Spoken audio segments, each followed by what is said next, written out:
Hello, folks. Good evening. I'm Bobby. Oh, I'm Tiffany.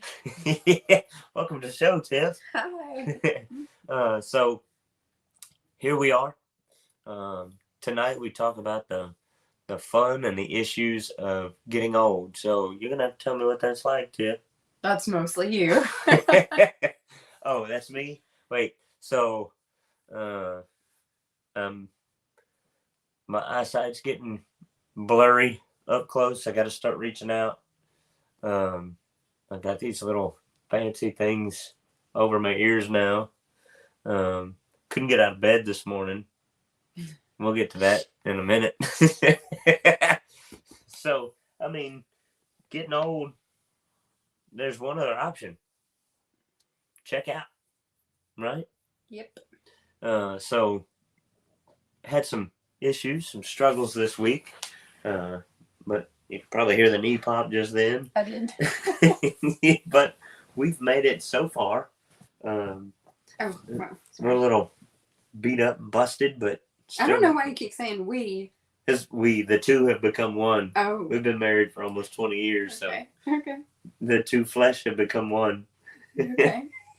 A man will leave his father and mother and cleave to his wife, and the two shall become one. And she will give him piggyback rides out of bed. Nearly. So, all right, let's get started. Welcome. Thank you for watching. But we're going to get into a discussion here about the things of Bobby getting old. So Tiffany is just. You're not actually old. Your body is older, thinks it's older than it is. Yeah. That's what it is. Because 42 is not old. So what was that movie? The Curious Case of Benjamin Button. He was like aging in reverse, and like mine seems to be speeding up. You're trying to talk to me about a movie right now. Like I watch those. I got to turn my notifications off here. On. So I've been dealing with some knee pain for several weeks, and just like every guy, we try to put it off and think it'll get better, or I just deal with it one more day, and one more day happens to be weeks. And then what? Your wife makes you a doctor's appointment, and then you go to the doctor's appointment unsupervised. That was my mistake. I'm like, I'm not a flipping mom, so the man can take himself to the doctor. Yeah, that was a waste of time. No one. It was not a waste of time. They took an x-ray. They did all they could do in the office. Right? So. No, they could have done more. They could have set up the next appointment, and we wouldn't be here right now. Right. So, let's, doctors are Band-Aid givers now. Like, for the most part, I don't care if you're a doctor, I'll tell you to your face, you give out Band-Aids and want gold prices for Band-Aids. So I've had issues with my knee for 21 years now. This is not a new thing. Now, my case may be new. It may be special because I'm a little special. But 21 years ago, I had a tumor eating the bone of my left femur right down by the knee. And they ended up having to go in and cut it out and then fill in the void with bone cement and screws. The large void. A large void, right? So everybody that thinks, oh, you had knee surgery, I've been through that. I've had an ACL, an MCL, a meniscus. I've had all this stuff done. No, you don't know because you don't have fake bone in your leg. Like not even from a donor, a cadaver, but fake bone, like bone cement. It's like I've got Sonic Weld or JB Weld in my leg. So, 16 years after the fact, I ended up having some problems where every time I bent my knee and bent down, I couldn't straighten it back out. And it felt like something was inside the joint and prying it apart when I'd go to straighten my leg out. They do a bunch of tests. They take a lot of pictures, blah, blah, blah. And they say, oh, something's going on in there. We're going to have to go in and do a scope. So they do the scope, And then the doctor tells me on the follow-up, he said, well, here's the pictures. This is what it looks like inside your knee. You see that chip out of there? Part of the cartilage is chipped away. Looks like somebody teed off in your knee. And then also, you see this stuff, and it was like hanging down. Excuse me. He said, it looks like crab meat was hanging down inside the joint. He said that's what was binding up and flipping back and forth. So he had to cut it out. He said, so you have the knee of an 85-year-old 5 years ago. Yeah, 37 years old. You have the knee of an 85-year-old, but we can't give you a knee. It won't last. So there's options. You can get this shot, or this shot. Here's your options. And so I was like, okay, well, let's wait. Let's see what happens. So here we are another 5 years later and kind of having the same issues again. Go to the doctor, and he's like, well, can't see any cartilage on the x-ray. Duh. You're a doctor. You should know that, right? I've been through this enough. I know that. And so he's like, well, want to try a cortisone shot? So put this big honking needle in my leg. And he's like, you'll feel some pressure, and fills it full. And it felt like the knee swelled up like a freaking basketball. And pain went away. So let's just keep giving you Tylenol and ibuprofen and cortisone and go from there. So this is my rant, okay? So any of you out there watching, the doctor didn't want to touch it. I kind of got this from conversation that I asked him about, well, where are we now in regards to a knee replacement? It's been 5 more years. What new technology is there? You know, are they able to last longer? What? And he's like, well, you got a lot of hardware in there. Yeah. And he's like, so we might be able to put a rod up into the femur and then attach the knee to that. But we don't know if we go through that material, if it's going to chip it and bust it or make it fragile. And that's it. Let's see how long the cortisone shot lasts and come back and see me when it hurts again. Wow, here we are. What is it? Has it? Nope, not a week. Not even been a week, and I guess you'll be going back to see him. It's been 5 days, and I couldn't get out of bed this morning. My knee was locked up. So, had a big project with Jacob Saturday, working on his truck, and you know, we're trying to do some things. We're trying to be frugal. We're trying to save some money instead of just putting it in a paint shop and body shop. But you know, it gives Jacob and I something to work on together. And so I'm out there sanding, no dust mask. I had a fan blowing, but it has really messed me up. All that paint does just mess with my allergies and sinus and stuff anyway. So I woke up at 2 o'clock in the morning, nearly about to drown from all the drainage. So I was up at 2, at 4, no problem. Normal issue with the knee. Very minimal pain after the shot.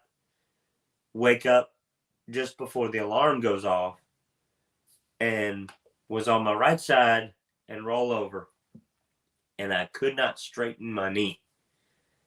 And it was worse than it's ever been before.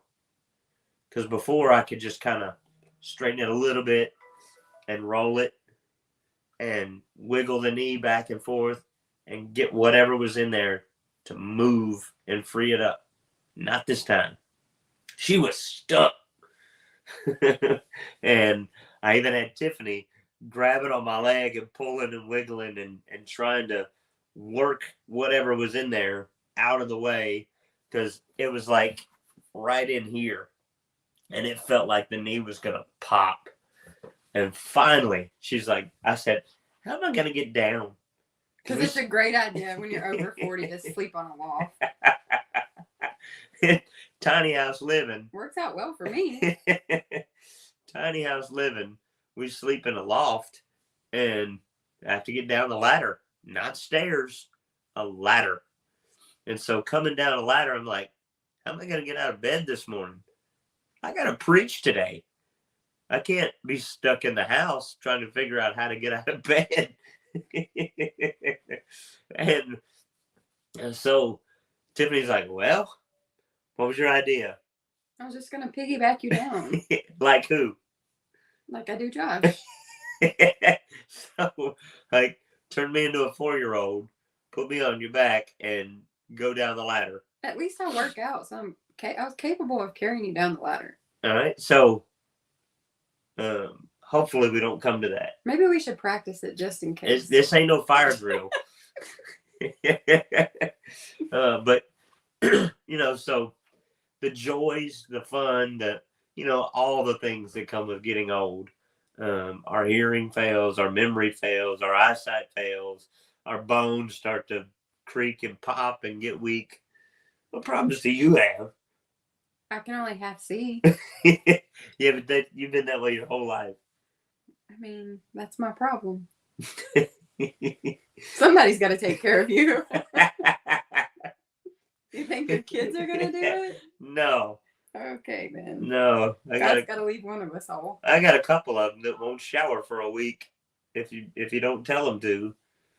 I'd be afraid of what kind of condition they'd put me in. But maybe some of you out there can relate. Maybe some of you know about the joint pops and creaks and pain and things like that. Just the things that we thought, man, I'm 19, 20 years old. Maybe this is a bad idea. But I'll pay for it later. Right. Maybe you will. Pay now but or I pay feel like later. with men, though, it doesn't. You still play now. Yeah. And I pay for it. Like riding dirt bikes with Jacob. I love it. And at the same time, I'm like, oh gosh, this is going to kill me tomorrow. And I didn't used to think, maybe I shouldn't do this. And there's been a couple times I'm like, no, I see a way around this. I got to work Monday. And adulting actually kicks in. The adult programming kicks in. Other times it's just switched off and it's set to silent mode. So I'm adjusting to hearing aids.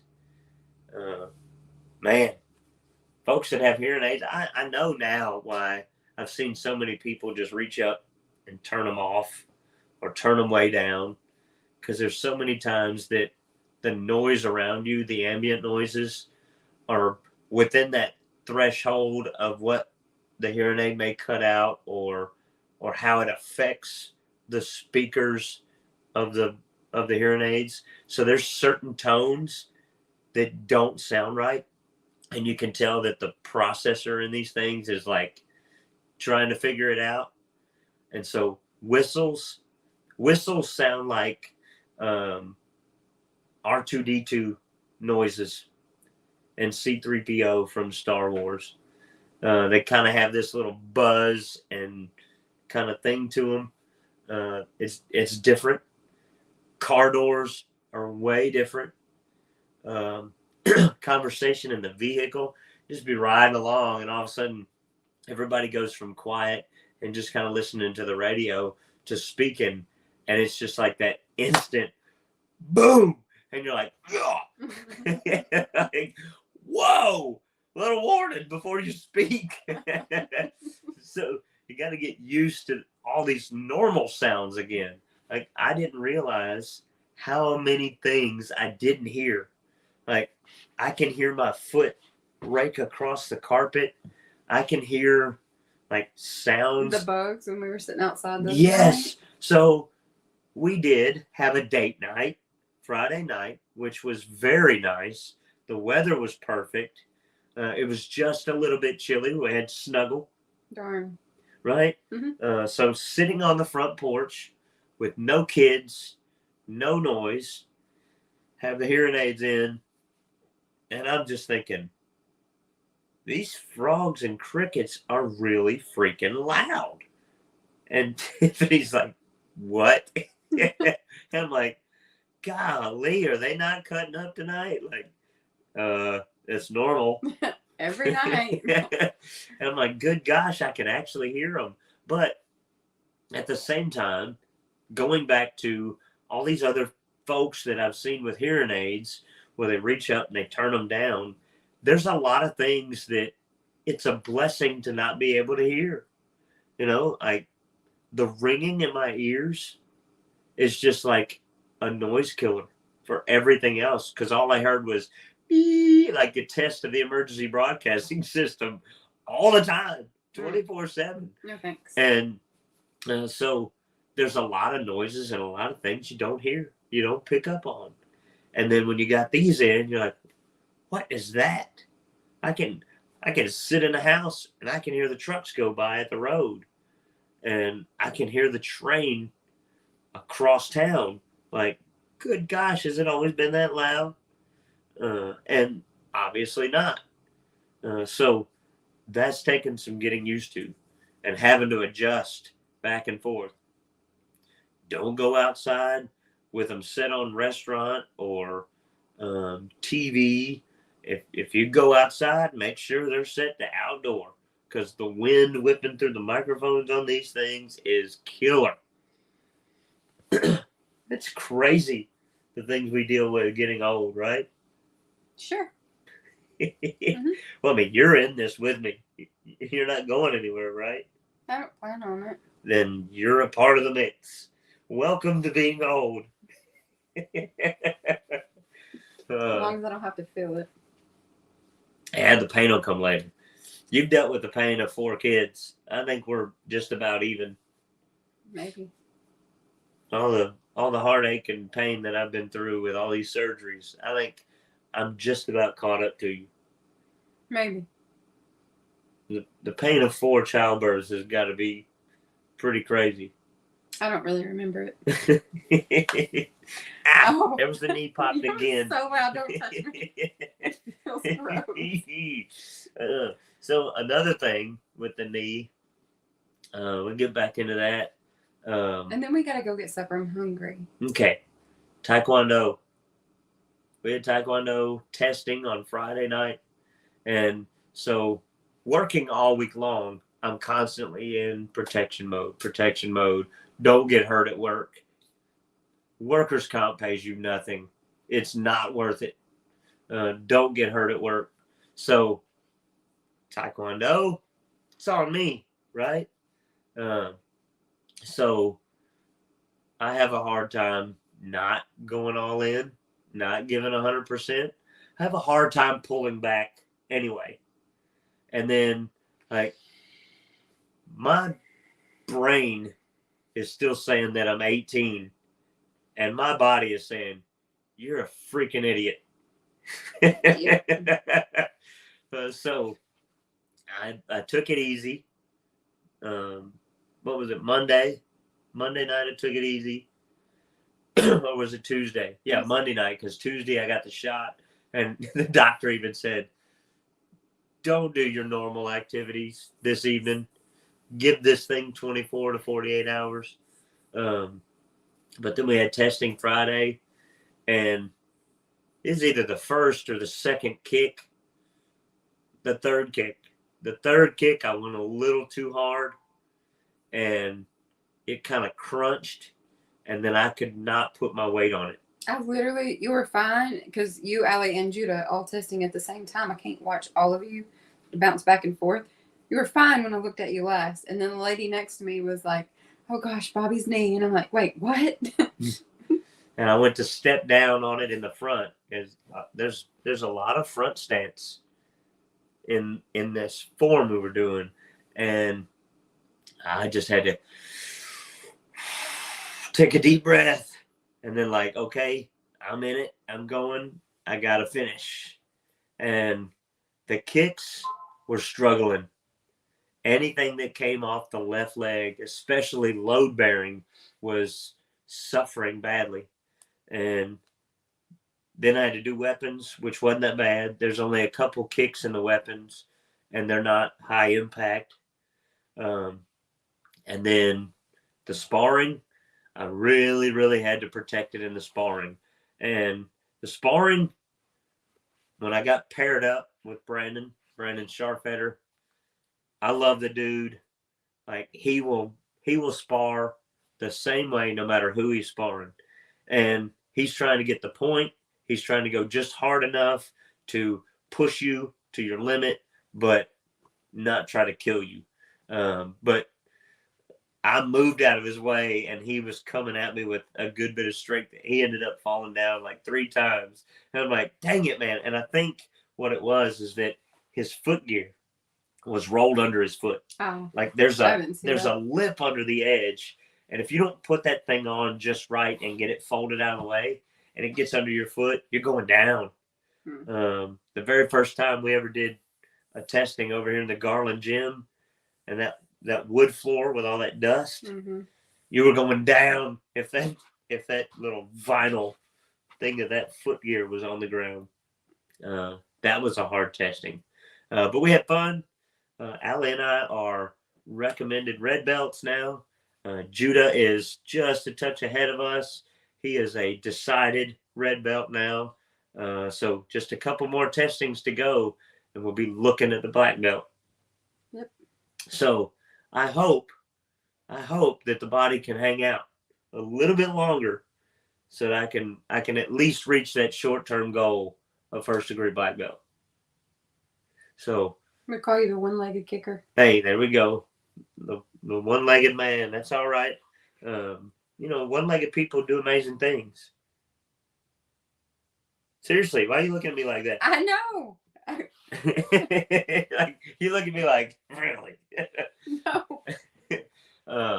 But I'm gonna remind you of that though. Yeah. Well, I mean.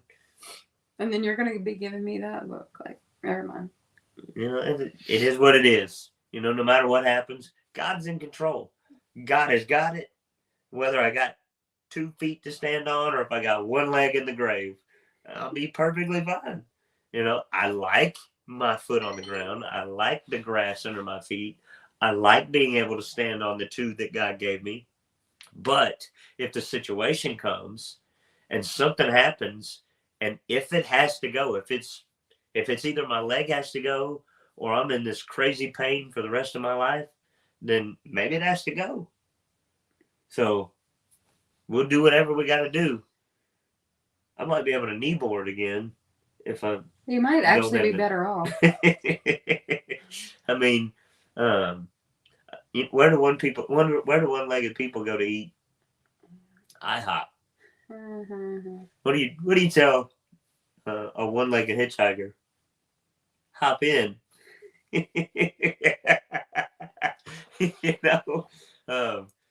And if I lose the left leg, then every day, no matter what, I'll always be able to start my day off on the right foot. Facts. So that's all we got. We can go with the puns and the dad jokes for the rest of the night. So thank y'all for watching. The 1 or 2 people that stayed plugged in the whole time, thank you so much. We hope that our little journey here of our last week has humored you, and you can find some laughter in our pain and help you to feel like my life ain't quite so bad. So thank you for watching. Thank you for hanging out. We'll see you next time. God bless y'all, and good night.